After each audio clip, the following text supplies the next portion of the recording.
Hello guys, Stan KB Owusu here with L4C Multimedia and kmtv. As always, thanks for watching our programs. Today we have an exclusive interview with a beautiful and wonderful lady, Miss Helen Light, and we are so humbled to have her here today. Miss Light, how are you doing today? I'm doing very well, and thank you for having me. Excellent, excellent. We thank God for your life. We've been following your ministry throughout social media and throughout here in USA, and we are doing a very wonderful job. We want to say God bless you for everything that you do. We thank God. Yeah. It's an honor. So Miss Light, right now we are living in the crisis of coronavirus, and there's a lot going on. How is the family coping with the coronavirus situation? How is all that all moving for you guys? The family is handling it gradually, slowly. We are taking the necessary precautions as recommended by CDC, and social distancing, wash your hands, sanitize, sneeze into your elbow, stay away from crowds as much as you can. Home is the safest place to be. We all know that, but you can't stay indoors forever, so you need to go out. But yes, the family is handling things well. Well, excellent. Miss Light, I want to talk about your name. I know you as Miss Light, and sometimes I think to myself, is she really called Miss Light or what? So today, can you clear the air for us today? Right. What truly is your name? We're clearing the myth. My legal name is Helen Oseafre. That's the name on my birth certificates and all the certificates I've ever owned. But Helen Light is my stage name. Helen means light, and God is light. So I had to find a merging point to infuse God into my ministry, because it's about Him. It's not about me. Even though I am representing, I have to have a way to merge Him into my ministry all the time. So I felt if God is light, Helen means light. God is above me, so definitely Helen Light. When a woman marries, she takes the husband's name, right? So if I'm getting married to you, I'll become Helen Owusu, right? So God is light. He is above me. So that is why I chose the name Helen Light. Wow, excellent. Thank you so much for giving us that explanation. And You're so today, at least we know a little bit more other than Miss Light. So Miss Light, if I was to tell you, give me a picture of Miss Light, assume I'm somebody who don't know you, what would you tell me who Miss Light is? Helen Light is a very free person. I've had people say, "Oh, Helen is easy to approach," and other people think otherwise, But personally, I think Helen is approachable, caring person. I'm a worshiper. I'm a Christian above all. I love Kenke. I love Kenke so much.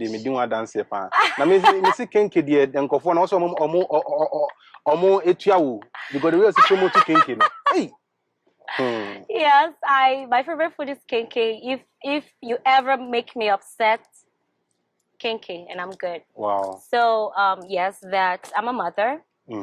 I love kids so much. I love the work of God. I want to see it progress in every aspect. I'm a nurse, and I'm a friend, a sister, a daughter. I'm not yet a wife. Maybe one day. Maybe it will be for one sure, day, for sure, one day, for sure. One day. Yes, one day. We'll get there. And I'm quite so, but maybe about your grandma, your friends maybe watch or send you say or the abat to the body or the abapa and say no dear. And yes, some dear. Let me do the Pentecost. Yes. So, in a nutshell, that is who I am. Wow, excellent. So, Miss Light, if I was to tell you, give me 5 specific words that describe you, what would you tell me? 5 words that describe Helen Light. Happy. Happy. Intelligent. Intelligent. Caring. Caring. Industrious. Industrious. I love that. And faithful. Wow. 5. Wow, that's a powerful package.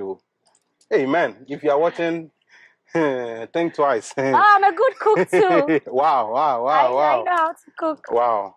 Okay. So that's good. I love your smile so much. Your smile is so beautiful. Sometimes when I see you smiling, I'm like, man, that's Miss Light. I don't know. So you brighten the day for us. If you are feeling sad and you see Miss Light smile, it's just awesome. We thank God. Wow, very beautiful. Many aje. So Miss Light, let's talk a little bit more about you.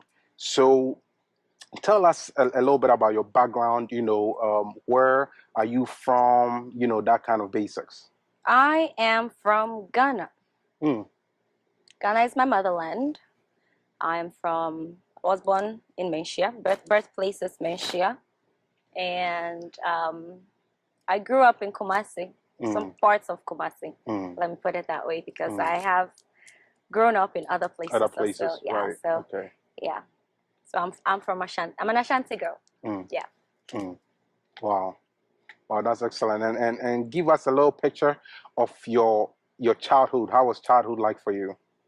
Childhood was awesome. I would like to thank my mom and my dad for giving me and my siblings, or my siblings and I, an awesome childhood. You know, some people say, oh, when you're rich, you get everything. We're not rich, but I felt we had love. You know, we had the care that parents ought to give their kids. We had that.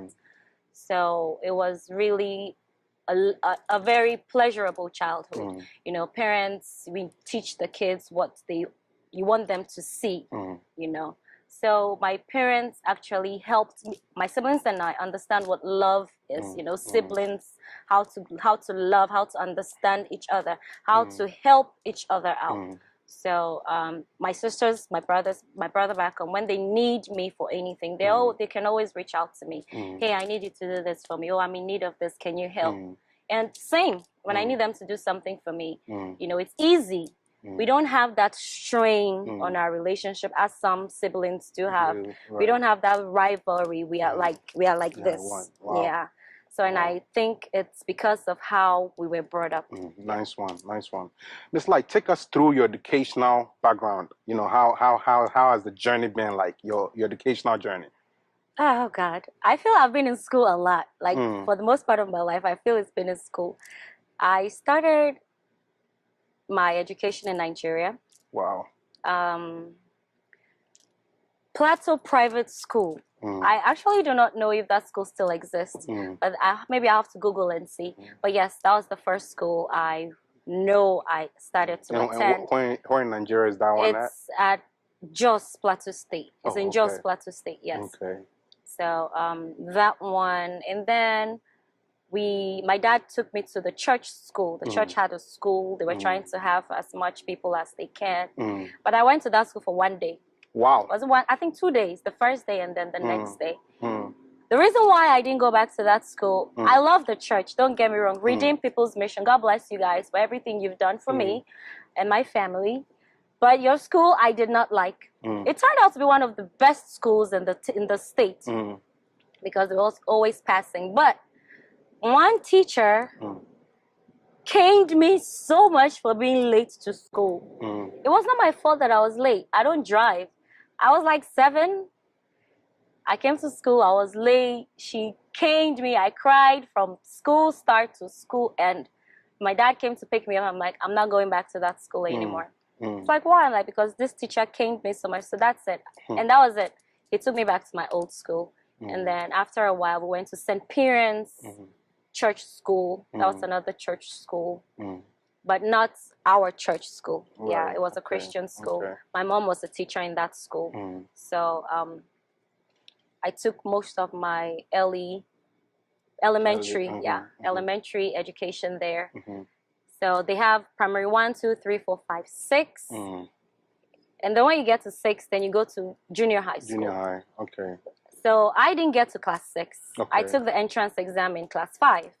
And I aced it. Wow. So my mom and dad like, okay, you don't need to do class 6. They have that flexibility. Flexibility, okay. If you ace it, you're allowed to go.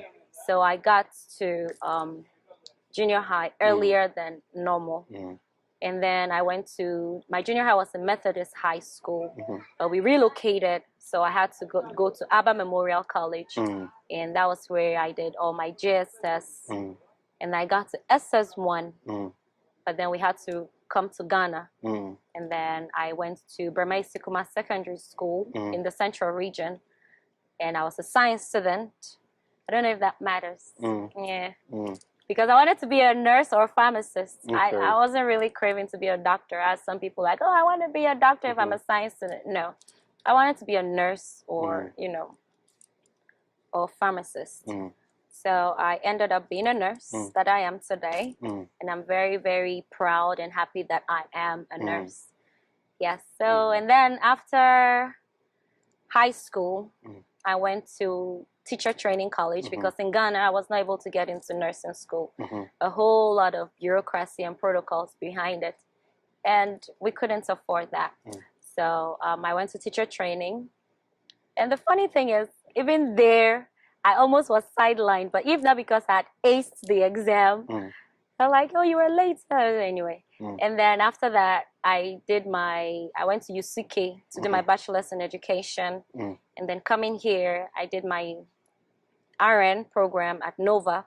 Wow. And then I did my BSN at Chamberlain. Wow. So that is it. That's basically. Yeah. Wow. So if I'm hearing you right, I learned a little bit that you've had a part of your education in Nigeria. Yes. Part in US. Yes. And part in Ghana. Yes.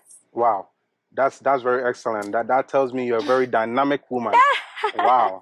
Wow. So how many years were you at all these 3 places? If you don't mind telling us. Some people see, I like the way he's made the question. I don't say, how old are you? So I was in Nigeria for my early childhood. Nice one. I was in Ghana for my mid-childhood. Wow. Now I'm here, for my adult childhood. Wow. So I guess it's fair to say you lived in Nigeria so far, up to date. You've lived in Nigeria the longest. Yes. Then Ghana, then here. Yes. So most of my childhood was in Nigeria. Wow. I'll say my teen formative ages in Ghana. Wow. Nice and then one. Adulthood, is over here now. Nice one. I mean, you become an adult when you're 18. Nice so one. That started in Ghana. So yeah. All right. So Miss Light, take us through your religious background and your religious journey, churches that you've been through up to date. Oh wow! In Nigeria, it was just one. Okay. That's Redeemed People's Mission. Okay. Redeemed People's Mission, founded by Reverend N.C. Thompson and Auntie Glenda. Very nice people. Very nice people. God bless you guys for. The love you showed to my family, even when we were leaving Ghana and coming here. We were young, but we saw things. So God richly bless you. And in Ghana, when we came to Ghana, we were strictly Assemblies of God. My grandmother of blessed memory, she was a Baptist. She wanted to drag us to the Baptist church, but we didn't go. Like, this is very close to the house, so I can just walk to church, so we stayed with Assemblies of God. So there too, just one time, one church, I mean. And here in America, I think this has been my most diverse church. Church experience. Church experience. Thank you for that. Because I've been to Pentecost, I've been to ICGC, and then Assemblies. And the very first church I fellowship with here was Holy Fire. Holy Fire. Okay. I hope I'm saying Holy that. Fire Ministries. I hope that's right. I feel I'm messing up their name. I think it's called Holy Fire Ministries International or something like that. Yeah, I think so. Nana and Felicity, if you guys are watching, pardon me for messing up the name of the church, but I know it's your church. Okay. Yeah. So basically, that's been it. Wow. And I've learned, a lot from all these ministries. Wow. Yeah. Excellent. Well, Miss Light, thank you so much. Ladies and gentlemen, once again, thank you for watching us and sticking with L4C Multimedia and KMTV. This is an exclusive interview with the wonderful and dynamic Miss Helen Light. Let's take a quick commercial break. When we come back, we'll resume with this interview. God bless you. Well, guys, welcome back to our interview. We are having a great time. Miss Light is making us learn a lot about her today, and I believe you're also learning something new about Miss Light. So once again, Miss Light, I really want to say God bless you. I really appreciate you being here and talking with us today. Thanks for having me. Wow, excellent. So Miss Light, it's been an awesome interview. I'm learning a lot of things about you. But one thing I really want to know is what really drives you, to be doing music. What is your story? What made you pick up music? Well, I would say I come from a music family. Okay. So my dad sings. Wow. My dad used to write songs for the church choir when we were in Nigeria. And my mother sings. My brother sings and plays. I sing. My two other sisters also sing. So I'll say I come from a music inclined family. Right. So growing up, before my younger sisters were born, my dad will have myself and my elder brother sing and record them on cassettes. And he'll play them back to us after he's recorded them. And so that's how you sound, and that's how you sound. So I feel he put that seed in me, or in us. Wow. Every one of us. He put that seed in us. And I feel that's where it stemmed from. So even though I didn't really take it seriously growing up, at some point you have the calling. Wow. You know, you have the calling to be a minister of the gospel through music. I'm not a minister through the word like you are. Okay. So my ministry is through music. Through music. Yes. Okay. So it was a calling at some point. Yeah. You know, you join choirs, you join groups, but not until you have the calling. You cannot really do it. Actually, I don't even know how to put it. You cannot actually commit. That's the word. You cannot actually commit to it without the calling. You can always do it for fun. That's why people start and stop. People start and stop. Right. But you know, when you have that commitment, or when it's a calling, you always have a reason to keep on going. So I think my dad started it, and my brother continued it, and that's where I am today. Wow. Yeah. Wow. Wow. Wow. Wow. Wow. Wow. That's excellent. Wow. Great. So in your talking, you said something about, you know, it's a calling, which leads to my next question that I was going to be asking you is, how did you discover your music gift? You've kind of talked about it, but what I really want to know is, you know, at what point did Miss Helen Light see that, whoa, I have something special and I need to take it serious? You've talked a little bit about it, but I want to know that question in specific. I'd say this was back home in Ghana. Okay. I mean, in Nigeria, yes, I did sing for the children's choir. My goal was the youth choir. They had this awesome youth choir that was headed by John Benson. He was the head of the choir. It was so awesome. That was my target. But you know, I didn't have the opportunity to continue there. But the turning point was in Ghana. There was this program at church that we had to do, and I was not one of the lead singers. Okay. So the lead singer did not show. She didn't show. So I had to step in. So after I stepped in and experienced or saw what God did at that moment, you know, you would, when God speaks, you hear. You know, if you are inclined with the Spirit, if you're inclined or in tuned, you would hear when God speaks to you. And He said, "This is your cross, carry it." Wow. You know, so at first I didn't really understand what He meant by that. You know, this is your cross, carry it. I was like, okay, you know, because I saw myself as a BV. You know, I'm always helping other people, but He says, no, this is your cross, carry it. And true to word, from that day onward, I always had to lead. Always had to lead, always had to lead, always had to lead. And that was how it really started for me. Yeah, I feel maybe I rebranded and came out as Helen Light maybe just recently. I mean, like recently. For the stage name Helen Light recently, but the name Helen Light has been there for ages. Yeah. Nice one, nice one. And it leads me to my next question, kind of what you're talking about. So ever since you decided to follow the music path, when I say, you know, you've kind of given me an idea that, you know, the family has music. You guys have been doing music for a while. I get that point. But since you actively pursued music, you know, how long do you think, basically how many years do you think you've been using your gift for? I'll say about 5. Wow, okay. About 5 years. About 5 years. Actively. Okay. Because I would not count from when it said this is your cross, carry it, because there were ups and downs, and right. I would say I was not serious, like streamlined focused as I am now, you know. And let me say, sometimes I wanted to go my own way at some point. And then God will use maybe yourself, your family, your brothers, those around you to redirect you back, you know. So I will not count those as part. Even when I came here, I didn't actively, because I wanted to get settled. I want to know what I'm doing, to get my income, to be stable, because of America's system, how it is. So I didn't focus on my ministry.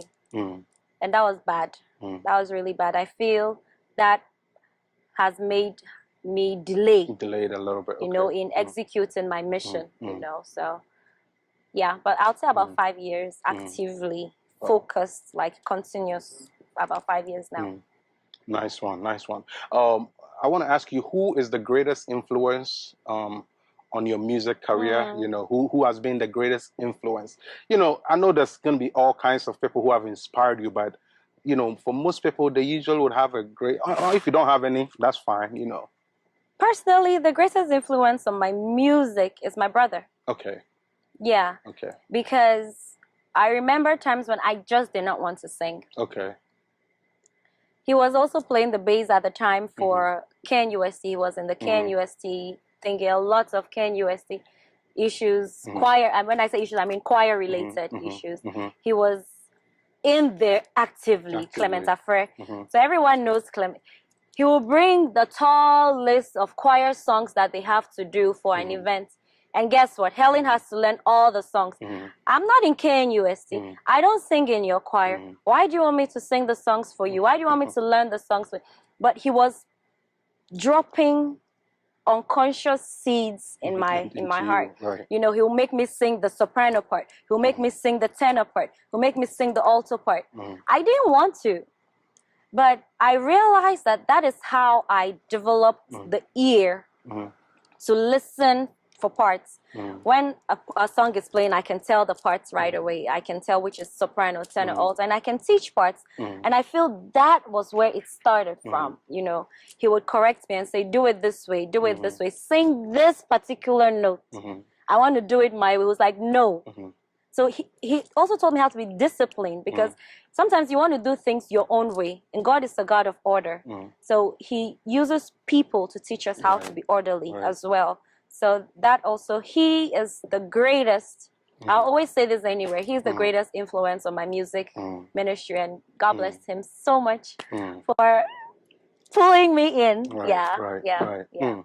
Miss Light, I have a very important question for you. This question might not seem so important, but it's important to me. Okay. So how do you classify your style of music? When I ask a lot of Ghanaians, you know, they will say, "Here, me, I like the strings." My style, wow. So how do you classify your style of music? My style of music is locally contemporary. Okay.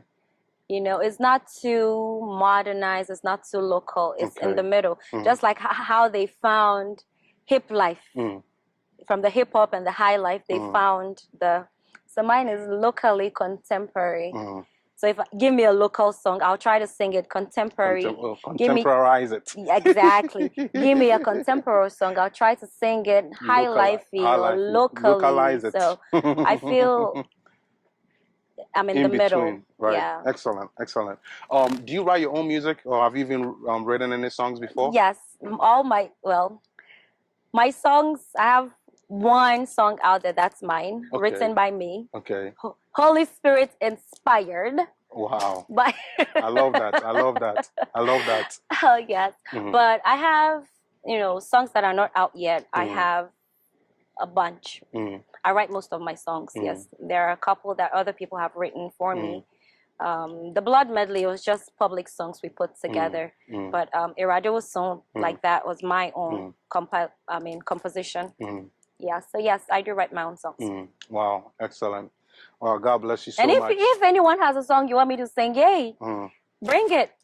Yes, we're open to that too. Well, so let me ask you this. You said something about your song Holy Spirit Inspired. I like how you said that. Now I want to ask you take me through the process of how you write songs. For instance, you are there and Holy Spirit talk to you and then and it ends up in your book or ends up on the phone. Take me through a short experience. Just brief it for me. Okay. My songs are usually birthed out of intimacy with God. Okay. Yeah. A lot of people say they get songs in the shower. That's so rare. That's nice. That's so rare for me. And then see, like okay. I'll be in the shower. I'm like, people get songs in the shower. Where is my song? Like, people get songs from the shower. Oh wow! I've never. I'm like, where is mine? Hello. But mine is actually when I spend time praying. Maybe I'm worshiping with whoever is playing in the background. Sometimes I pause what I'm listening to because I'm hearing something different. When I spend time praying, that intimate period with God births a song. And it's amazing. It can be one line, it can be two lines. Sometimes I don't get the full song at a sitting. You can get pieces and then it builds on that. There was a time I was sleeping and then I was singing a song on a big stage and I woke up and I was still singing the song. I'm like, okay, maybe this is someone's song. Let me look for it on YouTube. I searched, I sent it to people. Have you heard the song? Do you know who sang it? They said no. Nope. I'm like, okay. So I wrote it down. So it's there. In due season, we'll bring it out. So yeah, pretty much comes from intimacy. Okay. So it comes from intimacy, then you just, take it into the book so you don't lose it or anything like that. Nice one. All right, ladies and gentlemen, we'll take a quick commercial break here. When we come back, we'll continue with our interview. Thanks for sticking with us. Ladies and gentlemen, welcome back to our interview today. We are having a good time with Miss Helen Light. We are learning a lot of things about her. Miss Helen Light, I want to just say once again, thank you so much for, delivering all these answers to us. We are learning a lot about you. I personally want to ask you, you talked a little bit about your music. I want to know, do you have any professional records out there? How many do you have to your credit, if any?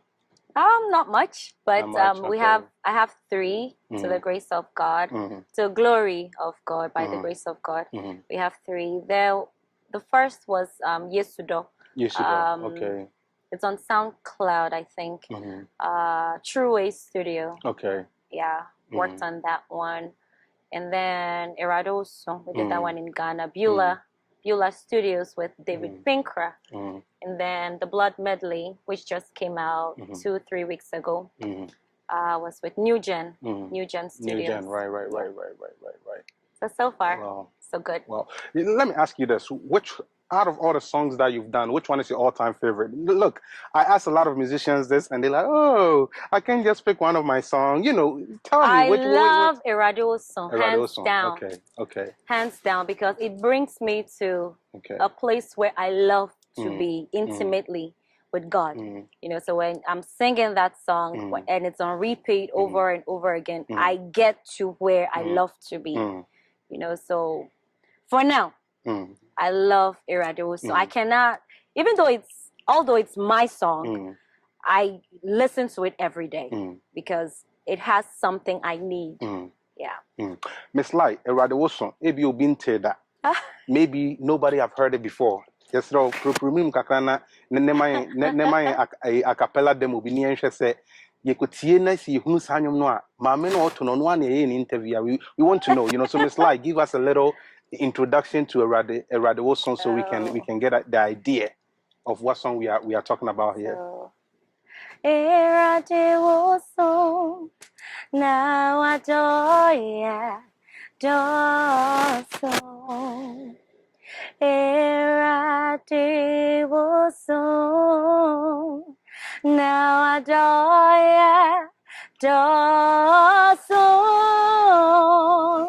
Say yes, once I know you meaning nara. Say ma wo so denying na. Say Mageshe Nyawoye Maya Bibiara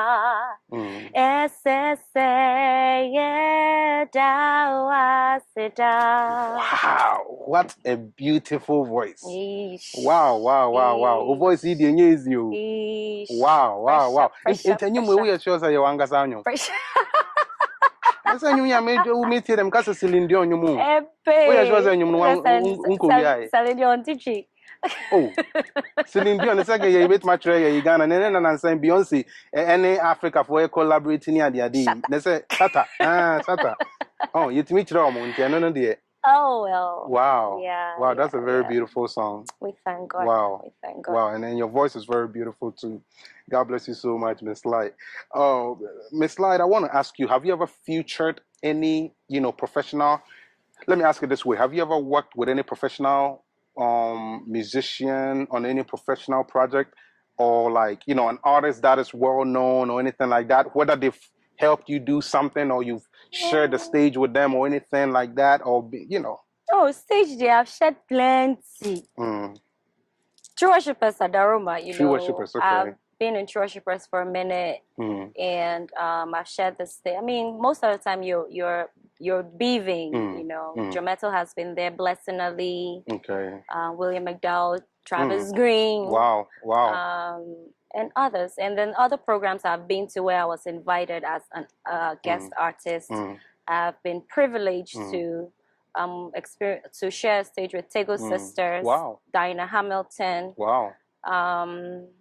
Mike Stuckey, Denzel Simeon, the French white lady who likes to sing Ghanaian songs a lot. African songs generally. Simeon, Reverend Tamaklo, and Reverend Yosin. Wow. I don't remember others. Forgive me. Wow. Miss Light, don't use you. Yeah, I don't. Your resume is not easy. Wow. Maybe Mudo was on Mamunya Bako Crankam. And now the names you are giving, so it's not small names. Wow. Oh, I'm referring him a Messi. Or him a Messi. Wow. I'm a Messi. Sa Francisca. Sa Kosia. She's sweet. Wow. I call her Big Sis. Yeah. Nana Yao. Oh, how can I forget Nana Yao? You say the one here in Saudi and America for one baby one. How nice. So yeah, I like the fact that you're acknowledging American musicians too, because a lot of times, a lot of the American musicians struggle so much and they are not being recognized. So I like the fact that you are recognizing them, and it goes on to say a lot about their works being appreciated. So wow. Yeah. Wow. So Miss Light, let's talk a little bit about your music. It's getting very fun. I really want to know Miss Light a lot. So Miss Light, on average, when you get a program, okay, say you get a gospel concert, you get an invite to come and minister somewhere, or a gig, whatever to be the case, how do you prepare for that program? Take us through that preparation process on the usual. On a regular, let's say regular. Right. I have to pray about it. Okay. When someone calls me, hey Helen, I would like you to do this for me. Okay. I will not.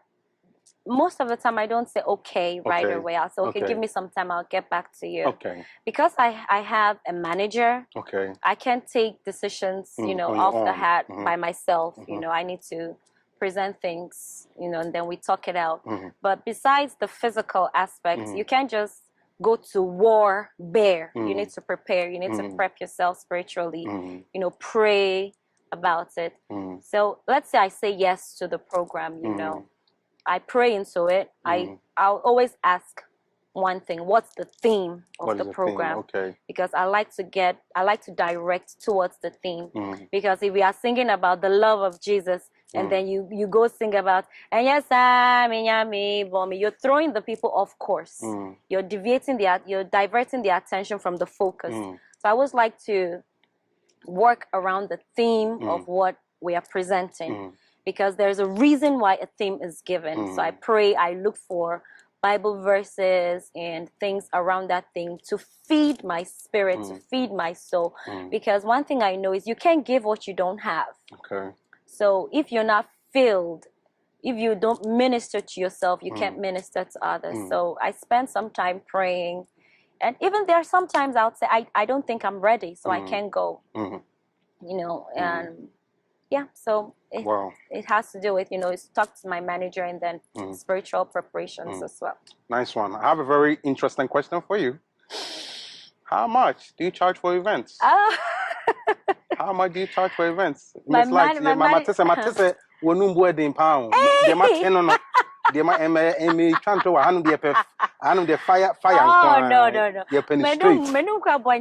of the things I do, people don't even pay me. They give me a so mami. Hey, insio.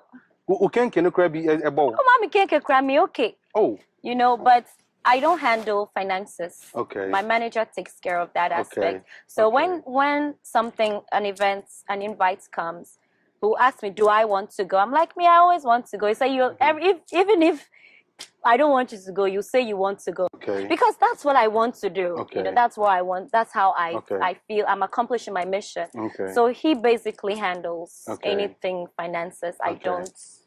Okay. I don't want to get involved with money. Okay. I just want my mind to be clear. So he does all that background. Okay. Yeah. Okay. Wow. Nice one. And it's not plenty. It's not plenty. Are you sure, Miss Light? It's not plenty. Are you really sure? It's not plenty. You plenty. I cannot. Think it's not plenty. It's not plenty. Because to be honest, it's not plenty. Okay, you know, be before not as old man heart attack. The it's not plenty. You know, I believe in fairness. Okay. You know, you invite someone to maybe your church, come and do this for me. Then at the end of the day, oh, God bless you. You know, think about the investments the person put into themselves to get where they are, you know, gas, at least, give them just gas money. You know, it doesn't even have to be something over the top. I feel most of the artists in DMV will testify that we are not really seeking for monetary gifts, but appreciation, you know, show people appreciation, show people you care about them, and we are all together. But I feel sometimes people place, okay, this one is high there, this one is high there. But I feel we complement each other. What I can do, the next person cannot do. And what the next person can do, I can't. So I respect everybody's ministry, and I feel it should be like that across board. So if you invite someone, you think, put yourself in that person's shoes. How would you want to be treated? If you feel the treatment you're giving them is well-deserved, continue. If you feel it's not, then you need to revise. You know, there was a place I had to go. They had invited so many guests, flown people in. So I was like, okay, so my manager actually had to. So what about her? What are you doing for her? And so we'll talk to you later. Nothing. Not a dime. Wow, I see. Not a dime. So you know. So you come, you get the atmosphere set, and the other people come. But me, I just enjoy doing what I do. But I just believe we should be fair. Okay. We should be fair. All right. So for you, it's not about the money, but still, people got to play fair and not underestimate you. It likes me. What was that, butterfly? A ladybug. Wow. Wow. Excellent. So like I was saying, you know, it's not like you're trying to charge people. You know, you love to do what you do, but people still got to appreciate you and still, you know, make it fair, you know. Right. Excellent. And Miss Light, God bless you for that. So Miss Light, let's talk about other gospel musicians. You know, let's take a few seconds and talk about them. So think about all the musicians you've ever passed through in your lifetime. Wow, that's a lot. Okay, that's a lot, right? That is current, a lot. All time. Give me your top 3 favorite musicians. Gospel musicians. Since you're a gospel musician, I want to do gospel music. So, who are your top 3 gospel musicians? Whether it's all-time favorite or current favorite, it doesn't matter. Don't give me 3 and 3. 3 total. Oh, I was going to do contemporary and then Ghanaian. Like, that's difficult. But I'll try. Boom. Top 3. Okay, top 3. Tasha Cobbs.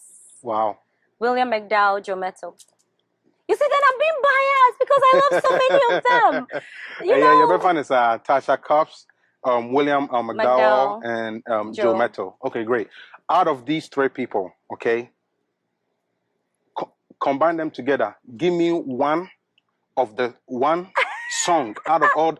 And yes, baku, me say baku pe. Okay, so you move baku ne for monyom. I'll do a medley of all three. No. Baku pe. Baku pe. Omumi and sending all the three. Give me one song. One that you really like. I'm not saying it's obvious that we know you like their songs. That one we get. But now, out of all the three, give us one. Oh, where there's no way escape. It's not like the birthday. It's not like the age one. This one that you can escape. Tactics, but you still got an answer for me. I surrender all to you. Okay. Everything I give to you, withholding nothing. Wow. Hands down. Wow, hands down. Yeah. And that would be William McDowell. Absolutely. Why that song? Tell me. Because I have to give it all. Okay. You know, God has given to me, and I have to give it back. You can't pick and choose what to give and what not to give. You have to give it all. And I feel one thing I noticed from William McDowell is he brings me to that place of intimacy that I like to be a lot. So, yes. So he's also my type. Wow, nice one. So let me ask you this: when it comes to secular music, okay, I'm sure some gospel musicians will say, "Oh, I don't listen to secular music. Me they mean you, me they say you." I want to know, Miss Light and so. I want to know secular music, what is your understanding about it? But my real question to you here is, who's your favorite secular musician? To be honest, that is, if any. If you don't have any, it's hard to pick a favorite because I feel there are secular artists out there who sing inspirational songs. Okay. Michael Jackson, for instance, there's a song he has that I really love, and I feel we need that song now. Okay. Heal the world, make it a better place for you and for me and the entire human race. There are people dying. If you care enough for the living, make a little space for you and for me. There's nothing wrong with that song. There's nothing wrong, right? So when people brand songs because the person is not a gospel singer is bad. No, I don't categorize myself as that. BB and CeCe Winans have love songs.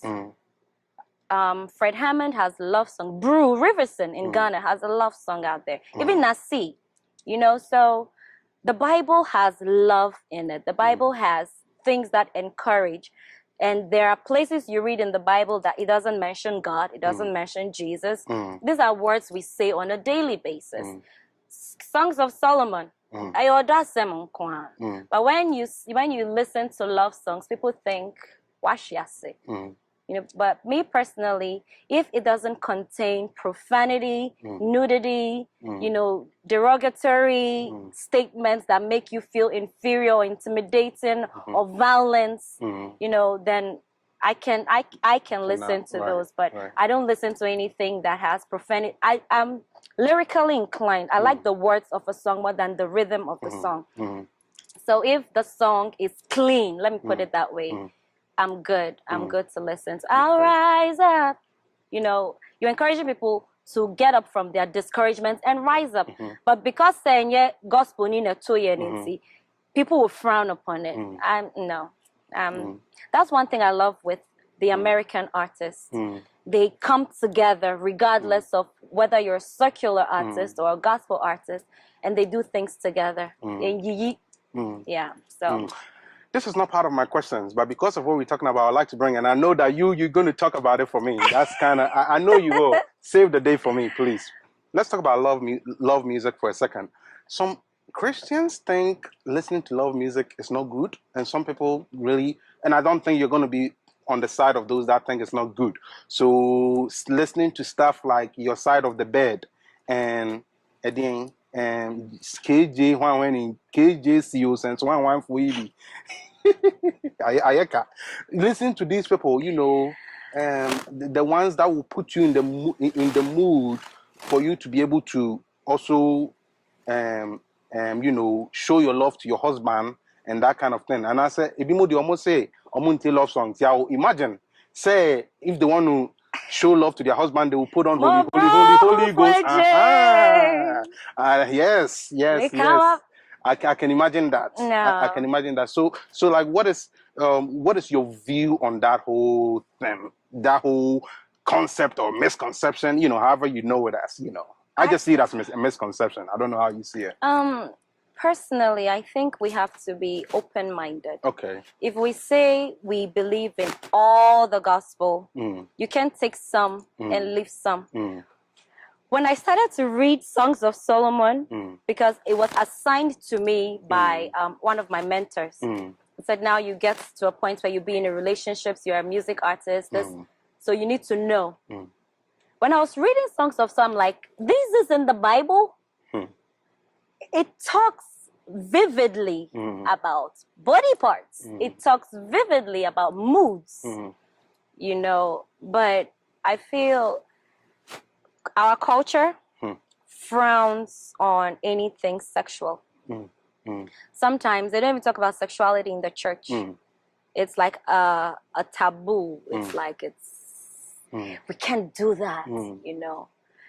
In the aspect of love songs, like I said, if it contains profanity, I cannot relate to it because I'm not a profane person. No, I don't know how to cuss.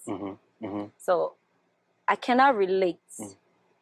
So when people say you have to be, I'm imagining, say, songs you dedicate to God, are they the same songs you want to dedicate to your partner? I don't think so. The Bible says God is a jealous God. He cannot share his glory with another. I worship you, Almighty God. I can't sing that to my husband or my partner. You know, it has to be something on his level. You know, so like Bibi and Sissy, I wanna be, I wanna be, I wanna be, I wanna be. I can see you hurting. So it's relating to the love of their lives, you know, relating to their lover, relating to their partner. So you can play, like I'm emphasizing on the cleanliness of the song. Songs that have, excuse my language, medical song. It's yaroro. I'm like, it don't make any sense.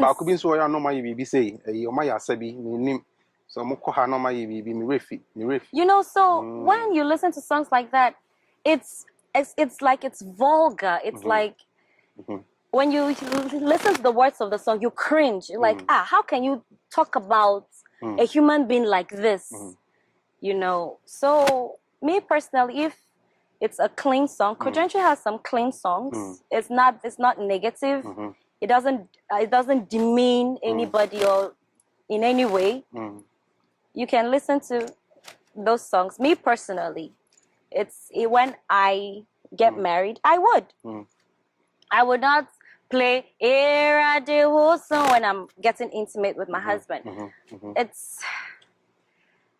It takes the idea of worshiping God, and then for me it destroys the image. Right. It destroys the image. Some Christians will say you cannot listen to secular songs, but there's a song say, I really don't know how to sing this song. It says, make a woman your queen.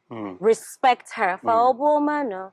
I don't know how to sing that song. But when you listen to the words of the song, it's something you in a relationship would tell your woman. So why can't it be also in a song form? But when it's in a song form, it's bad. I feel we are having double standards. That's what it is. If you're able to tell someone, I love you, I want to spend the rest of my life with you, and you hear that in a song, what's the difference? Someone will say maybe it's the person who sang it. Fine. The person who sang it, that I agree. But there are Christian artists who have sung love songs. But we close our minds to those love songs because they are love songs. Please, let's be open-minded, you know. God said he created and everything he created was good. That includes the love that we share as man to woman, you know. So let's not be close-minded. Yeah, that's just my 2 cents on that. I'm like that. I love it. I'm loving it. Yeah. Tio, it's very true. Yeah, my men and Ghana for all you people listening to us, you know, you take us any you say it drew time I when hoka for more money kakra say more court more demo some more living room whatever it be and ya fe na ode Holy Ghost baba be shiano Fire. What you say Fire. And ya fe na Fire. you program be on me no more ye bomb fire na no fire inti ave na you will fire be why and fan compare the fire Exactly. inti yesremo a mu hwe oye and ya fe na fire so my name is Sofo Baku bi kasa one time bi or say fire for fire and Jebusiafo mu hwe yo mu fan to be da na mo ho anchere mo anyways it's very good Miss Light, thank you for really clarifying that you'll be an voicing opinion on stuff like that, and I really say thank you so much for voicing it out even though it's outside of our interview. But thank you so much. I know it's going to help somebody. Miss Light, I want us to take a quick commercial break. When we come back, we are going to get into something that I call partial. And the so we'll be right back. Ladies and gentlemen, once again, welcome back to our interview. Once again, we have Miss Helen Light here. We are interviewing her and we are having a great time. When we left for the commercial break, we were talking about a wonderful topic that I believe it has helped you. We talked about how you guys should see music. Don't have a narrowed or tunnel vision, that's what they would say, or don't have a narrowed vision. Be open-minded so that God can bless your marriages and your homes, okay? Miss Light, baby, I do my friend of passion. Passion on the chance, but bash so the then fast answers because a mood to be bringing and any bash so 10. All right. And my first question for you, Miss Light, is gospel music versus secular music. Who's doing better? Okay, can you clarify who is it better in terms of? In terms of which industry is more successful? Financially, it's the secular. Okay, financially. Yeah. Okay. But in soul winning, definitely gospel. In reaching more people, reaching more people is gospel. But money-wise, it's secular. Wow. Would you ever feature secular music ever on your music? I've never thought about that. I need to think about that. Okay. I want to know, like. I'm open. Okay, you've never thought about it, so. Oh wow. Would you or? It's not a bad idea. Okay. I'm saying this because I was actually listening to an interview, right? And I was listening to your papa how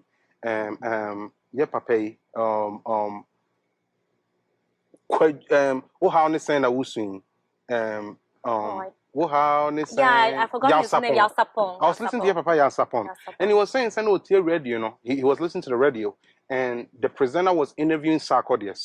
And Obusa Sak said, would he ever feature a gospel musician on any of his music or whatever, or collaborate with a gospel musician? I'll say yes.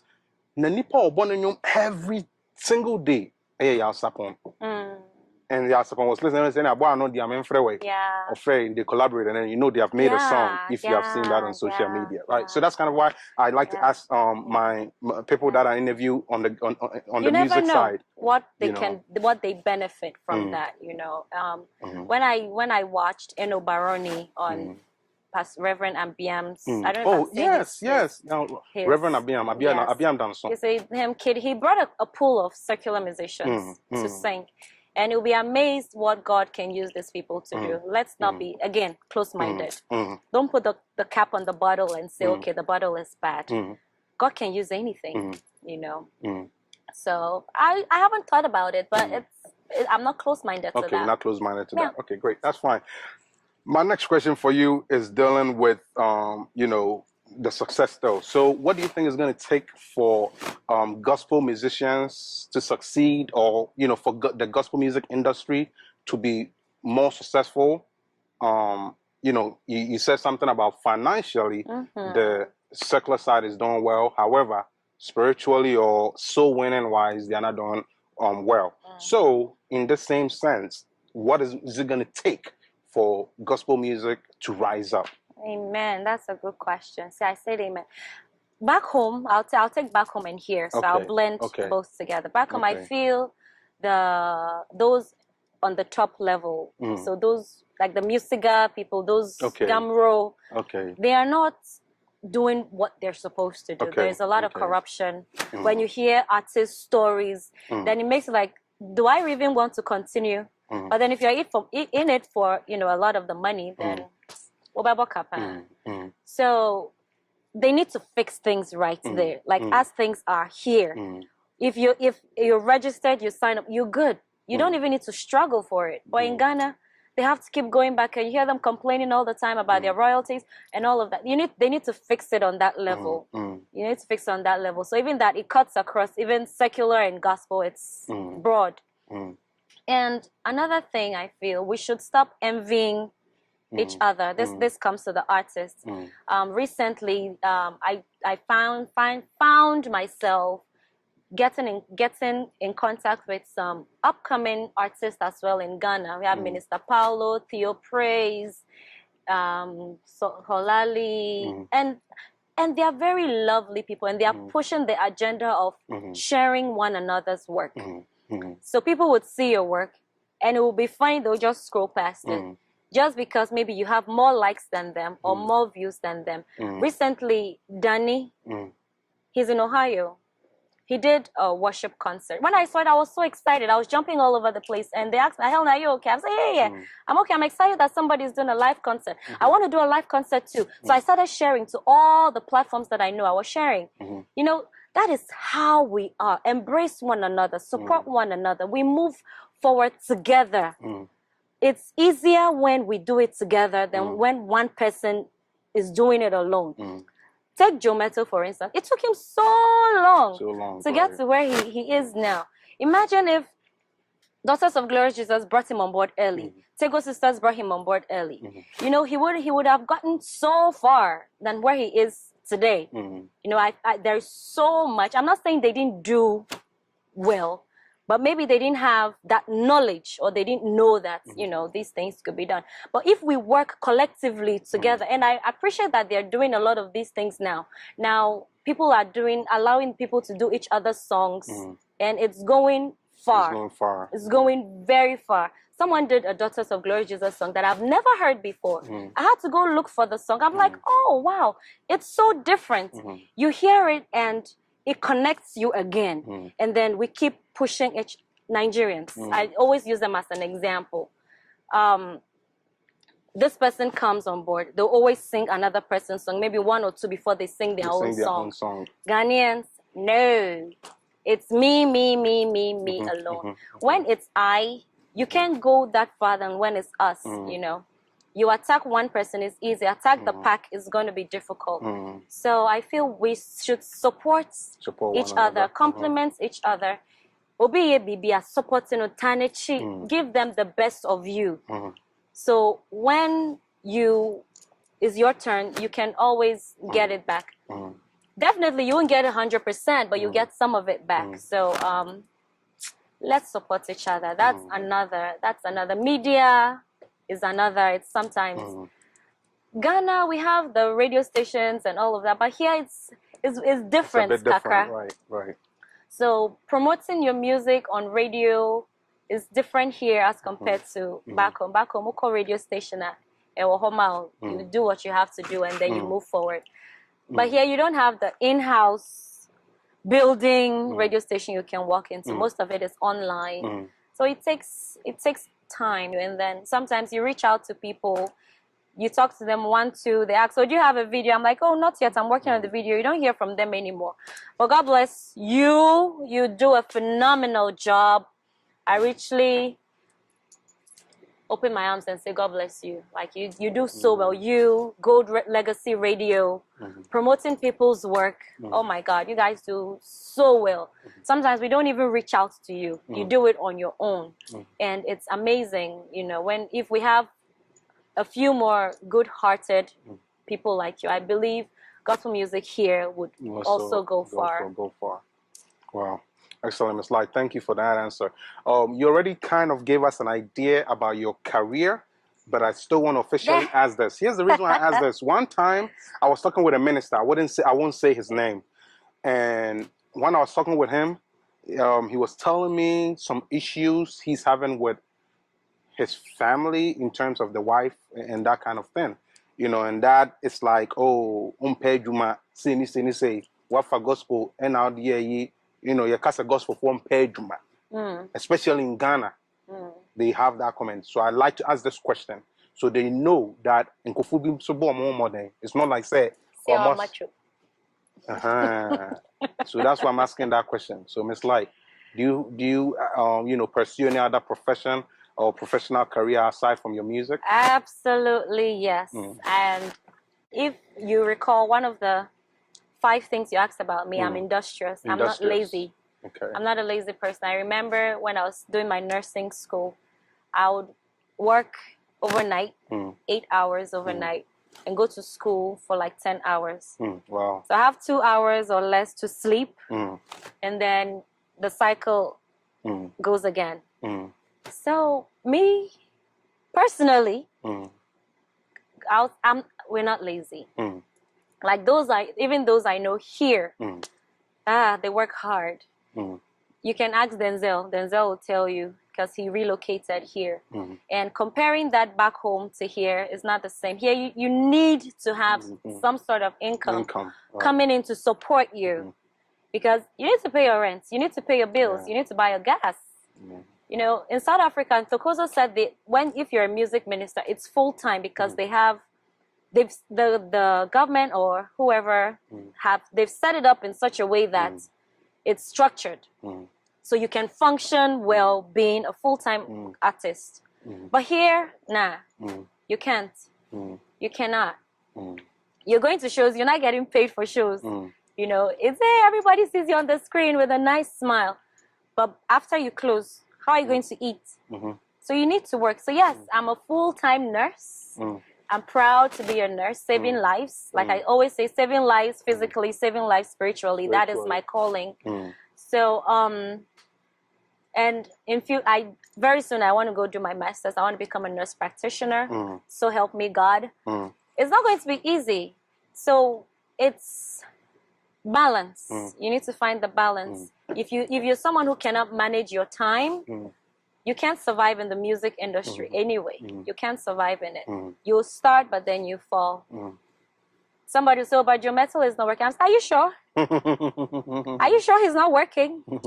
When you go closer to him, you'll see if he's working or not.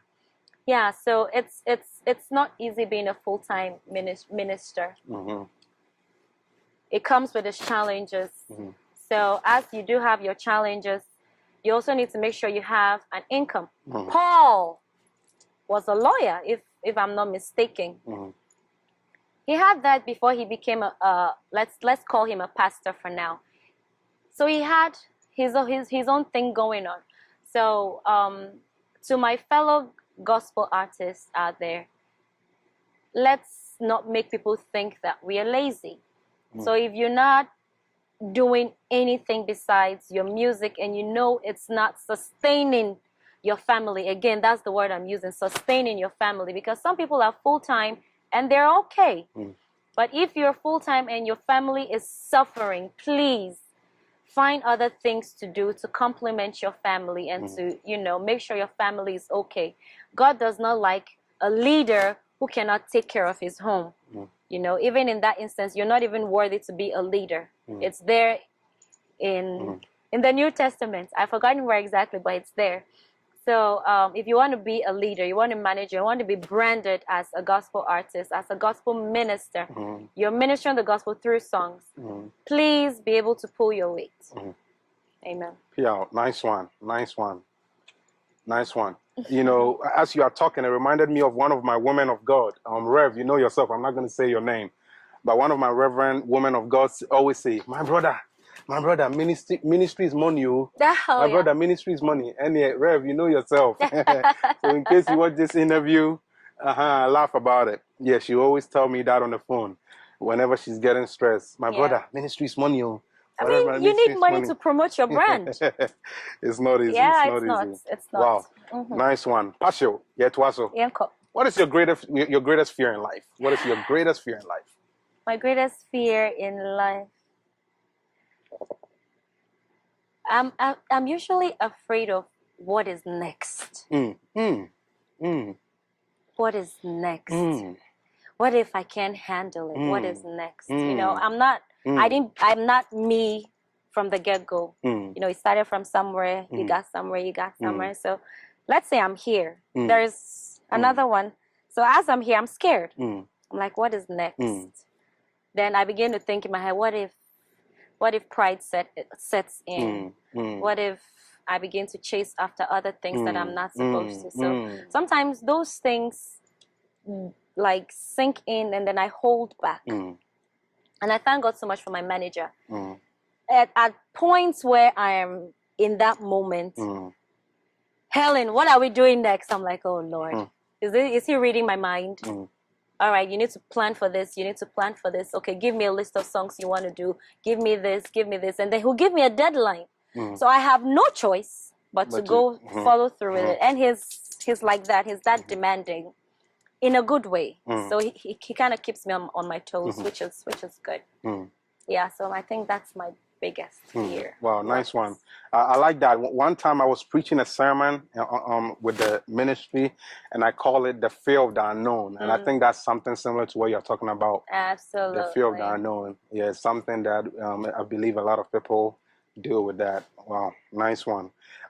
Miss Light, let's talk about your challenges. You know, I know in life there's all kinds of challenges we have faced, you know, but I want you to, in a way, tell us, you know, what are some of the few greatest challenges that you have faced in life that you always, you know, maybe it has even strengthened you today, you know? So basically, what are some of the challenges you faced over the course of years or even through, you know, your music journey? You know, just a few, you know, that you would like for your followers to know about.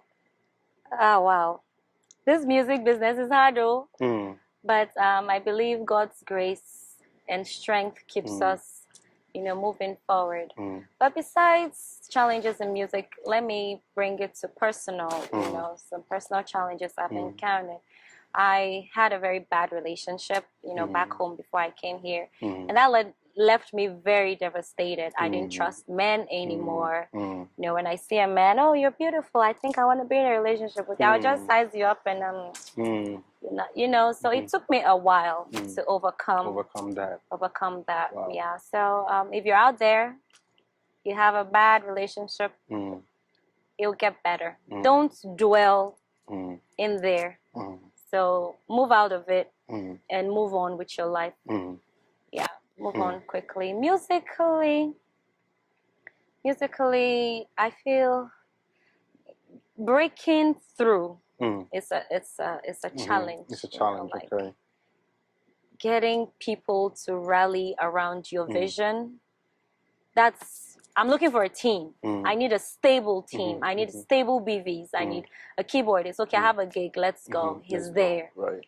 It's so challenging, you know, and the keyboardists, you know, they have other things they have to do. Right. And I don't like to limit. I like you to grow as well. So you can, that's a huge challenge, you know, and then a place to meet and rehearse.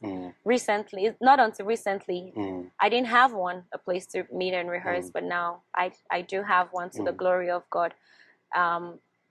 Someone told me something, and I'll share it all the time. If God gives you a mission, He would always give you resources. It may not be present, but He will bring them. He'll bring you the resources. Yeah. Wow. So I've held on to that word. And even my fellow artists, when they're going through difficult times, uncertain times, I still share that with them. I don't hold it for me alone. Like, if God has truly called us, He will make a way. Yeah. Wow. Pastor Yanko. Yako. Wow. Okay. What is the worst news you have ever received in your lifetime?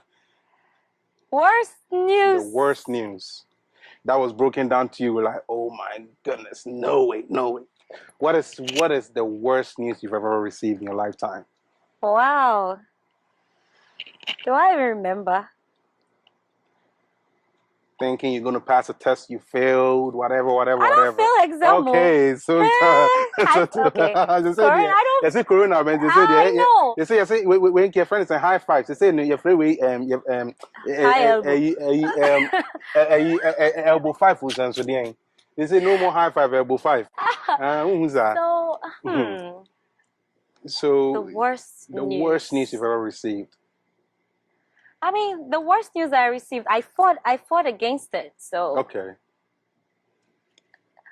okay, this is a little it's a little personal. I mean, sometimes you encourage people with your life. Okay. That's the purpose of our interview. So, the worst news I've ever received in my life. Even my mom doesn't know this. Oh Lord. Okay, this is to encourage you. Okay, it's to encourage everybody. The worst news I've ever received was when they told me that I was, you see, there are stages to get cancer.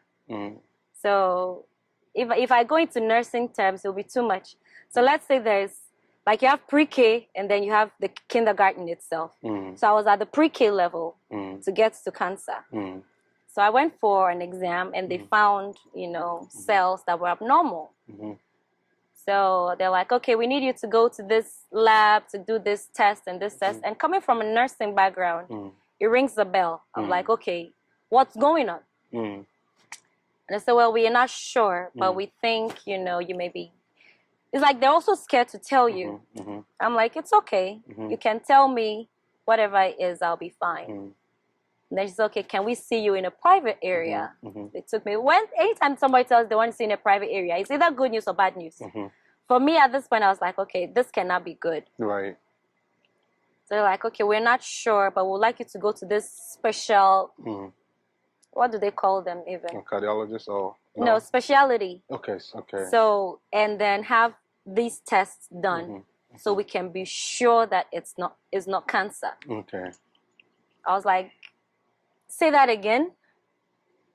I froze for a moment, you know, and then the Holy Spirit brought this sense of calm. It's like, I'll never leave you nor forsake you. That's all I heard. I'll never leave you nor forsake you. Like, what do you mean? I'm almost getting cancer. So, and where it is, then you want to forget about having kids, you know. So I was like, that's scary, you know. So I'm like, I'm not that old. So this is, I don't see, I can't connect the dots. So I prayed about it. I told my girls, hi Pam, Eunice, Dorcas, hi ladies, hi Andy. So I told them about it. And you know, we'll pray about it from time to time. And I went to do the test. And then each time you do the test, they'll say, come back next week. Come back 3 weeks from now. We're going to do this. We're going to do that. To the point where they did biopsy. If a biopsy is done, it's not good. It's not a good feeling, actually. So I prayed about it severely. You know, I told God, whatever the case may be, let your will be done. Let your will be done. You know, but if it's my choice, because your word says, if I speak to you, you would hear me and give me what my heart desires. I don't want to have this. I want it to be taken away. So I got there again. They have to do a surgery to take those cells out and then do repeated tests. And it's all gone. Wow. Amen. So, yes. Amen. That's so, yeah. Wow. And if you hear this, nobody will be inspired. This is a very motivational motivational story. Seriously. I'm saying it now and I'm laughing. You know how much I used to cry? You stay behind closed doors, you cry, and then you come to the stage and you sing, and you're jumping and singing. Everybody thinks everything is good.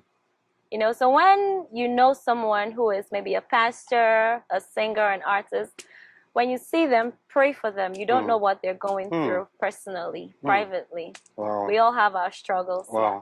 Wow. Excellent. Well, we've talked about the worst news you received. Guess what? I want you to tell me the greatest news you've ever received in your lifetime. The greatest news.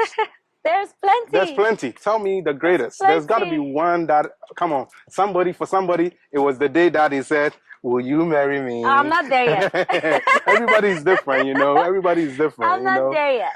You know. So, you know, just give me one. Make one your favorite by force. Wow. If you don't have one, we'll move on. But if you do, I don't have a favorite. To be honest, you haven't received received like so much. Like the greatest news you've ever received. Like you have never received something that's like, oh, like even you thought you were going to fail something and all of a sudden you passed, you know, something that reignited you. Not really. Wow. Mommy, I hope so, all kind of crew. Oh, okay. Next time I'll bring my school records. Wow.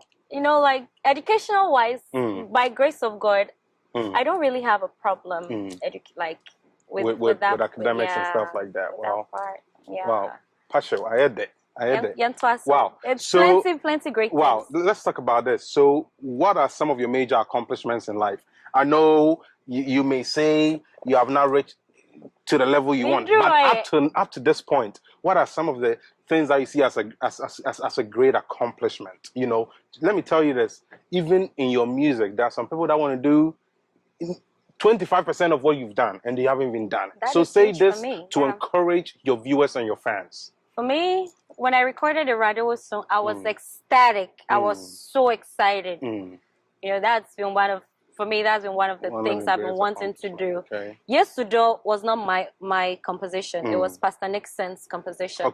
And I give him the credit for everything that was. I just sang it. You know, but Yes to Do is mine. And when I recorded that song, I was going through a very sad moment because my grandmother and grandpa had passed and we're doing their funeral. Wow. That was at the same time I recorded that song.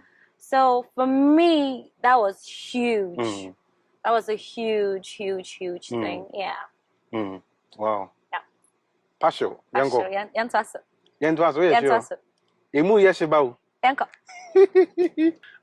How do you balance out, you know, the relationship, social life, you know, relationship even with your mom and siblings and family, and you know, how do you balance all these things on top of that music? See the way I just exhaled. It's not easy. It's not easy to set time aside for work, church, relationship, family, personal time.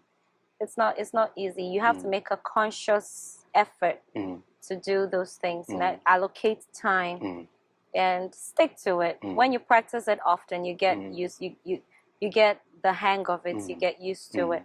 But it's not easy. It's not easy.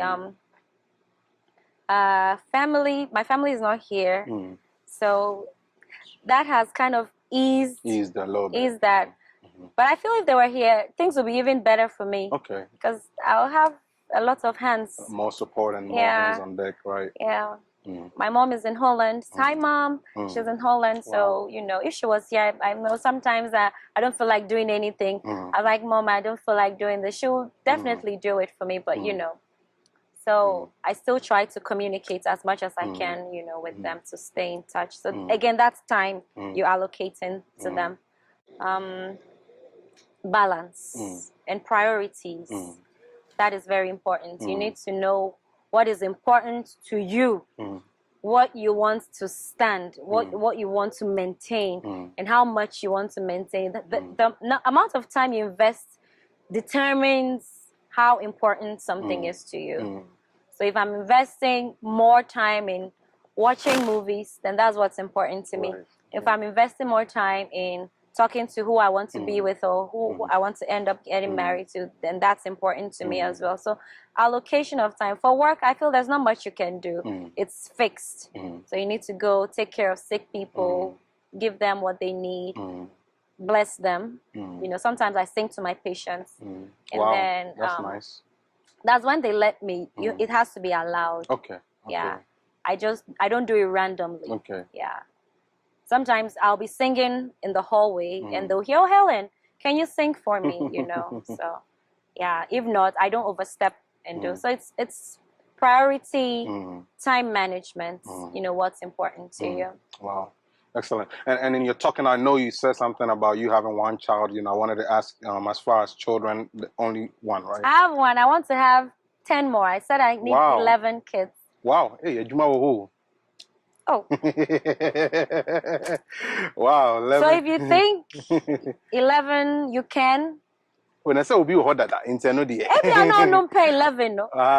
Okay. Okay. No, So I'm just kidding. the process. I'm just kidding, but I 11. Wow. I want to have 11 kids. Wow. Wow. The mother of all nations. Yeah. Yeah, my nickname that. Wow, nice one. So, Miss Light, are you a signed artist, or do you have any management? Anybody managing you under a record label or anything? Negative. I'm not a signed artist. I'm not signed under anybody. Like you're independent.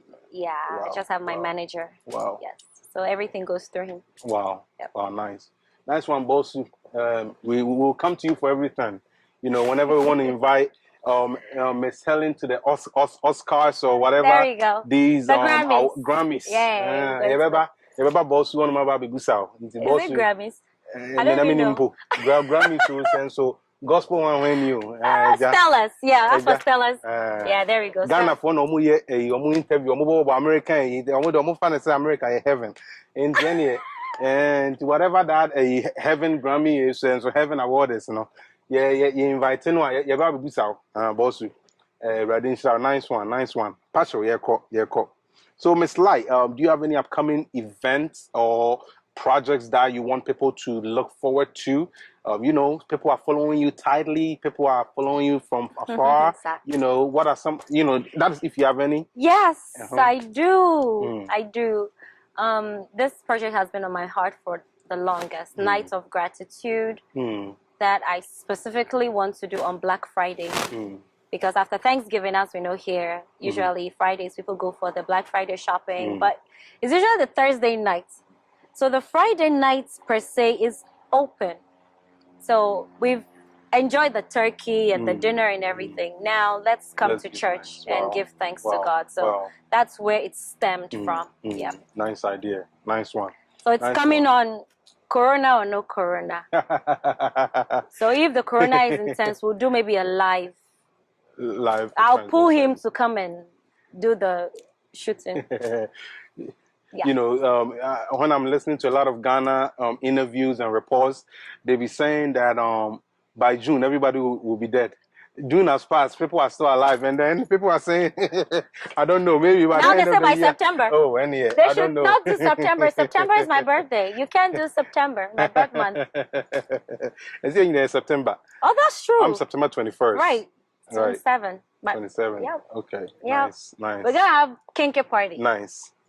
Hey, you guys got to show Miss Light some love on her birthday, though. You know, she's not asking for it, but I'm encouraging you to do it. You know, show her some love, support. You know, she's done it. She's really done well. If you're somebody who is in the America side, you know, a lot of you guys that are watching us right now on our platform are people from, you know, Saudi and UK and Ghana and California and outside of Virginia. But if you guys are on the Virginia or DMV side, as she was saying, which is DC, Maryland, and Virginia, if you guys are from here, you will know she's one of the key instruments that God is really using to be a blessing unto a lot of ministries. So, you know, show her some love, you know, support, you know, just like you would do with any other, you know, popular person you value, you know, value her. She's really doing a lot of you know, good works and a wonderful job for the kingdom of God and the body of Christ and even our local community. So, you know, just love on her and show her your support. Okay, guys. Miss Light, let's get ready to round it up. This is our passion is over now. We are getting into our closing remarks. You've made it safely here. What is your advice for your fellow musicians in the gospel music industry? Consistency. Consistency. So keep at it. Not everyone has the same pace, and not everyone has the same resources. So use what you have, work with it, and as time goes on, you get the rest. So be patient. Be very, very patient. You will not blow overnight. You know, some people you want to blow, you want to blow. I've heard people say that. And then I don't laugh at your face, but inside me, I'm laughing. I'm like, if only you knew what work you have to put to get there, you know. So patience and consistency, and be humble. Be humble. Value your team. I tell my team members that you're my family. Without you, I'm not there. So yes, that's basically Nice one. it. And stay grounded in the word. Powerful. What is your advice for, you know, that young person looking up to Miss Light, saying, I want to be like this lady one day? What is your advice for them? Being like me is impossible. But you can learn from my mistakes, my experiences, and be you. Because you will be better being you than being me. So you have something unique that God has put in you. And no one can take that away from you, but you have to harness it and bring it out. So yes, learn from my mistakes, learn from my achievements, learn from everything that I'm doing. I'm absolutely up for that. But do well in developing who you are. Reach out to people who you think will be instrumental in your journey. Don't hold back. I think I fell short there. I know this person. I'm shy. I'm like, I don't know what the person would feel, what the person would. But most of these people are open, you know. So reach out, and when you reach out early enough, you don't lag behind. What is your message for our world today, especially in this time of crisis and pandemic and everything? You know, what is your advice that you would like to share to encourage our world? Jesus is coming soon. Jesus is coming soon. The Bible makes us aware that some of these things will begin to happen when the end is coming. We don't know when. It could take another 2,000 years before the world ends. We don't know. But Jesus is coming. So your relationship with him will determine if you would find that eternal bliss or eternal condemnation. So whatever you're doing, let it be aligned with you and salvation. Amen. Wow. Nice one. God bless you for that. People of God, if you are listening to Miss Light, she is saying that just like Paul was explaining, you know, be working on your salvation with fear and trembling. Don't just be laid back, especially with everything that's going on. Don't think you have another 50 years or whatever. You know, take it serious right now, because you gonna for title you almost say Jesus standing at the corner. You see, who the agrosana or she corner way. Mommy and family's light advice not very serious, because you never know what, you know, whenever the soon and coming King is going to appear in his glory. So be aware of that. Miss Light, we've talked a little bit about your management. I want to ask you, this is the opportunity for you to tell me your booking procedure. What is the process? If somebody wants to book you for an event, what is the process they got to go through? At the same time, too, I want you to give them your social media handles as well, how they can find you, you know, all those details. Okay, social media handles first. That's important. As Helen Lights on Instagram. Instagram is Helen Light _. Helen Lights is one word and then _. That's on Instagram. On YouTube, it's Helen Light. Facebook, I have my personal page and then I have my music page. So I think I'll probably have to change one, so there's a difference. Okay. But it's all Helen Light. Okay. It's all Helen Light. I mean, if it's a page, you know that it's a page. Do support a sister out there. I am not on Twitter. I don't intend to go on Twitter because there's a whole lot going out there on Twitter. So it's just a personal choice not to go on Twitter. But yeah, those are my handles. Oh, Snapchat. Yeah, someone said my Snapchat just came into my mind. Yeah. Snapchat too is fine. Helen Light still. And the booking process.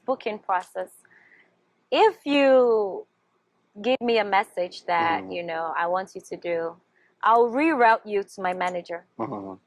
You know, sometimes we'll talk about the events and everything, and I'll be like, oh, I'm interested in all of that, but I'll still reroute you to my manager. So sometimes to save you the time of discussing it with me and then going back to discuss with the manager, my manager again, I give you his information straight up. So what I know he does is he would listen to you and then he'll tell you, I'll get back to you, because he would need to look at my calendar and see what I have going on, if I'm free with the dates that the individual or the events is happening. Because sometimes there are weddings I have to go sing at, sometimes even funerals I have to go sing at. So they would see the time, if it's favorable, if there are no issues, and then he will discuss that with me. And if I'm good to go, then he would reach back out to whoever or the organizers and then finish it off with them. Wow, nice one. Your closing remarks, your words of thanksgiving, anything you want to say. Bear in mind, this is not closing our interview. Now we are going to enter into hot seats. You have officially done with the main interview. We are going to enter into hot seats with 2 questions, then we'll be done. So right now, your closing remarks before we enter into hot seat. Oh, closing remarks. I really want to thank God for this beautiful gift he's given me to share with the world. It's amazing. I thank my family so much for not pressing me down or, you know, preventing me from being who I am today. They've been supportive of my music ministry. My team, I love you guys so much. Sam, I can't mention everybody's name, so forgive me. Let me just say team. The girls, Dorcas, hey, what's up? Pam, Eunice, Joy, and Endora. I love you girls so much for all you do for me. Even at my weakest points, you're always there to support me. My church, Evangel Assemblies of God. I'm so happy for where God has brought us, you know. We've come through a high and low, but you've been instrumental, you know, with my ministry as well, and given me the church, you know, to even have my rehearsal. That means so much to me. And for you to tell me, oh, if you want to have an event, you can use this place. It's not everyone who does that to artists in the church, you know, in their churches. Some people suppress them because they want them to work for the church. But you've opened your arms so wide for me, and I'm really, really, from the bottom of my heart, I'm really, really appreciative. Pastor Godwin, Pastor Alvin, Pastor Jacob, God richly bless you all and your wives and your families as well. I cannot forget my manager, Mr. Kwabena Boateng. You do so well for me, you know, handling programs, handling my meltdowns, you know, when projects are not on point, you handle them all, my bookings. God richly, richly bless you for everything that you've done. I pray we go far together. And at no point should I be ungrateful for all the things that you've done for me. Oh, how can I forget Senam? Senam, God bless you. You know, me and you, we are cool. So God bless you as well. KB, Gold Legacy. These are people who have supported my ministry without even me reaching out to them, you know. And it means so much for me. And I really acknowledge you. God bless you so much. And to everybody else who I didn't mention, please, the list is tall. I can't mention everybody. God bless you all for all you do. You know yourselves, you know yourselves. All of you comments on Light in the Dark channel, everything. God richly, richly, richly bless you. I love you from the bottom of my heart. Upcoming ministers, artists, all of you old ones that I look up to. Everybody, God richly bless you so much for everything. Yeah. Wow, nice one. Miss Light. Yes, sir. Drew hot seat questions. All right. Let's go. So this is how. Yeah, let's go. 3? Yeah, we have to make it a perfect number. Okay, we're going to do 3 hot seat questions. All right, so before we do that, we're going to take a quick commercial break. But let me explain the rules to you, so that when we come back, we will, you know, get straight into the hot seat questions. So here are the rules, okay? I'm just going to give you the question, and you are just going to elaborate on it. So these are study topics that people have submitted to the multimedia. Got you. Some is from ministry, some is from friends, some is just questions that we just come across. So it's a mixture of all kinds of questions. So the way it's going to work is I'm going to roll my number, and the number is going to be spinning. You just have to tell me stop, and I'm going to stop. Whatever number it lands on, That's the question I'm going to ask you. Wow. Mm-hmm. Wow. So it's very hot. Wow. Any choice. No pass. Your best fair. All Okay. right, not a problem. After the commercial break, you're getting into that. So, to our viewers, once again, God bless you so much for sticking around with us today. We've had a great time and wonderful time with Miss Light. We are going to take a quick commercial break, and immediately when we come back, we are going to enter into hot seat, and we're going to ask Miss Light 3 questions. I was going to give her 2, but she decided to opt for the 3. So we're going to do 3 questions today, and we are going to round up our interview. Let's hope this goes well, and I hope you guys are going to learn from the answers you will get also. So catch you guys after the commercial break. Hey guys, welcome back to our interview. Once again, we have had a wonderful time with Miss Helen Light. We are getting ready to round up our interview with our hot seat questions. Miss Helen Light decided to do 3 today.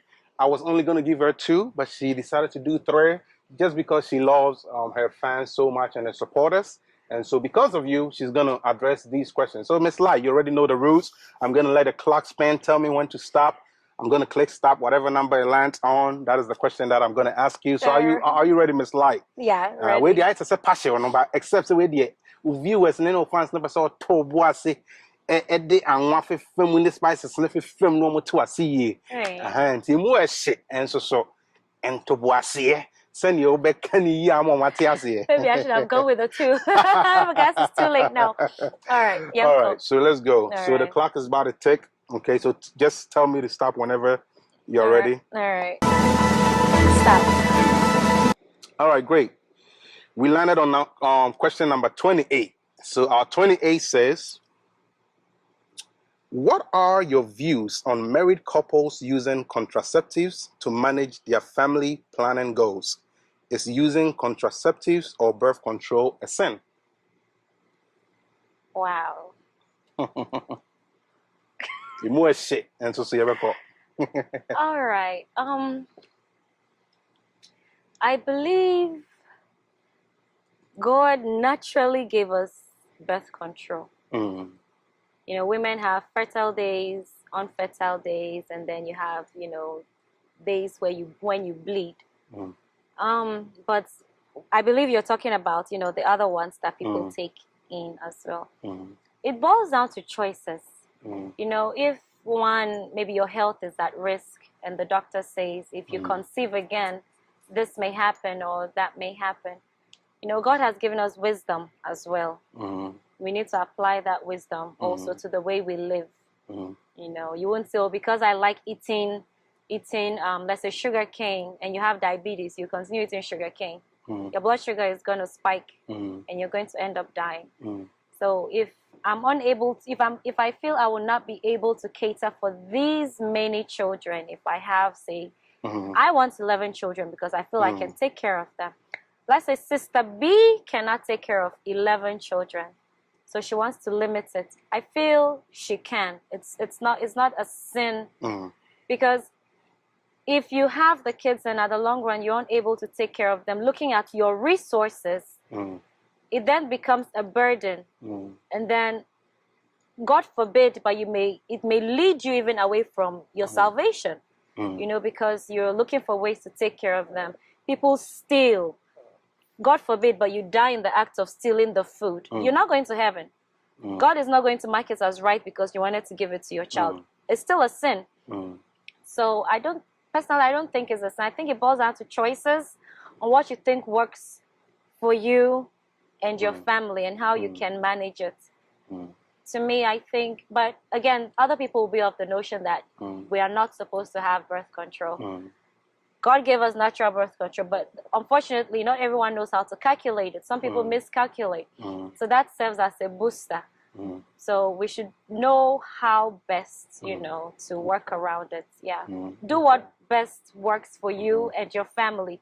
Don't do it because okay, you feel, okay. Yeah, it should be within the right context, you know. Yeah. Right. Nice one. All right, hot seat question number 2. You ready for that one?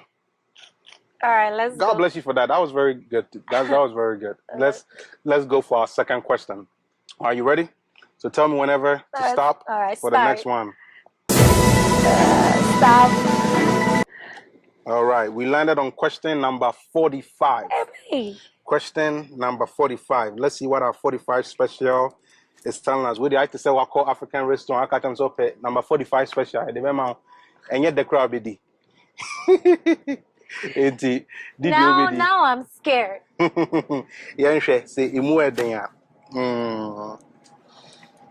Okay, I think say you're okay. I'll say our 45 special says a group of friends was engaged in a conversation about the need to have sex with your woman a few times before committing to her towards marriage. One asked, what if they don't have sex until after marriage and find out the man was impotent, leading to the frustration of the woman? Would the woman not have every right to leave her husband if she feels she cannot live with this condition for the rest of her life? Even if she decides to stay in the marriage, will it not be fair and reasonable if they agree to have a mutual agreement of other alternatives, like having an additional sex partner or other alternatives to satisfy their sexual needs? And it says in specific, let's not be too religious here. Wow. Let's get very practical.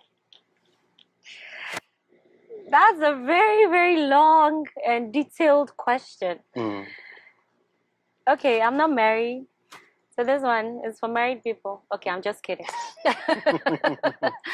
So, if we actually to bring Bible into this, okay, the Bible says, "What's God put together, let no one put asunder." But I believe, as a man, now let me bring my medical aspect as well. If you are impotent, you know, and to marry someone, you have to be honest.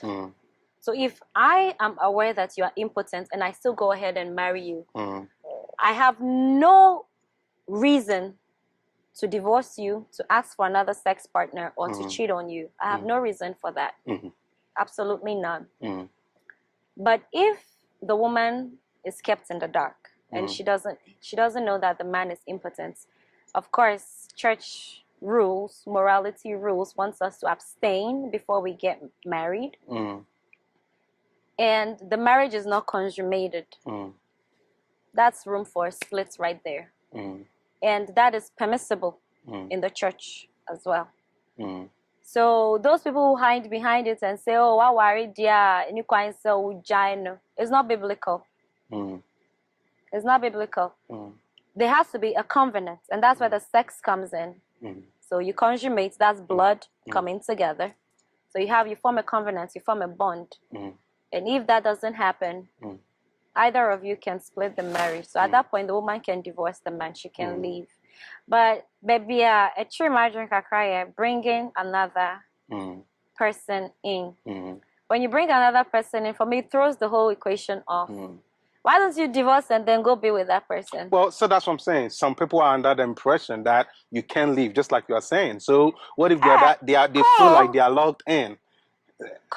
Is any Bible? It's not biblical. Okay. We've had half truths spoken to us in church. You know, I'm glad most of the pastors now are saying the right thing. They are coming up to say what is actually true, what we should do. You know, and I appreciate pastors for doing that now. You know, say the truth as it is. It's like people are suffering in their marriages when it's not supposed to be the case. You're supposed to enjoy a marriage. I'm not saying it's all going to be bread and butter. There are going to be issues. But for an issue such as this, you can't satisfy your wife sexually. You cannot have kids. So it's like, why are you even there in the first place? Like I'm saying, if the lady decides to stay, then she's good. Then there should not even be the point of bringing a third person to satisfy you guys sexually. If you want to satisfy yourself sexually, leave. Go. You are permitted by Bible. I mean, the law is always permitting everybody to live, because for a marriage, honesty is important. You know, honesty is important. At some point in my life, I didn't used to be too honest, but that has changed. You know, if you are in a committed relationship with someone, you want the person to know you in and out, because when it comes to some points, that's who's going to defend you.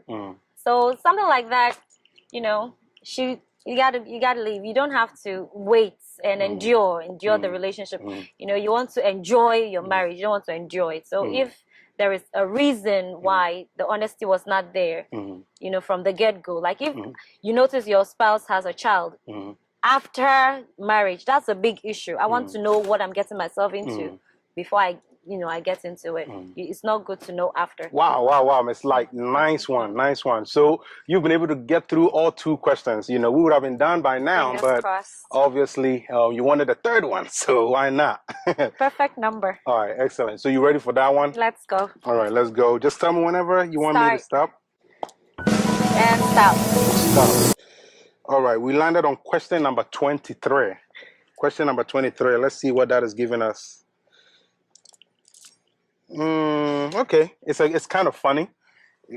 So the question says, a study group came to the conclusion that women believe and expect their husbands to die first.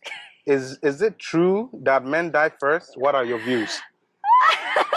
That is funny. Right. Like we don't expect our husbands to die. Well, I'm not married, so I don't know. So what if you married and you died first and your husband? Why would I die first? I don't expect our husbands to die first. Like my grandpa and grandma, it was beautiful. Grandma died before grandpa, but it's like 2 months in between. Okay. You say, so they go and continue their love in Asamado.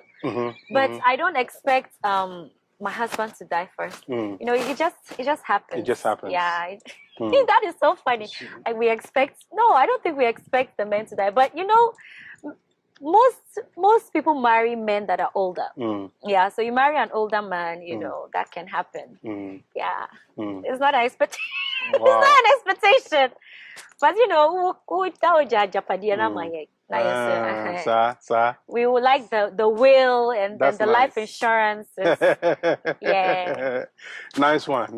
Miss Larry, really, I see in GNT, you kind of saying elbow clap, and so then high five into elbow five, and I say a fist and so. And we have showers of blessings. It's so talk into any in Yamiaton Insuregu Miss Light in so to our viewers, we want to say God bless you so much for joining us live in the studio once again. I'm Minister Stein, and I interviewed Miss Helen Light today. And I know that you guys have been blessed. As always, KMTV and L4C Multimedia brought you this program. Continue watching our programs and be blessed. Until next time, remain blessed. Bye-bye.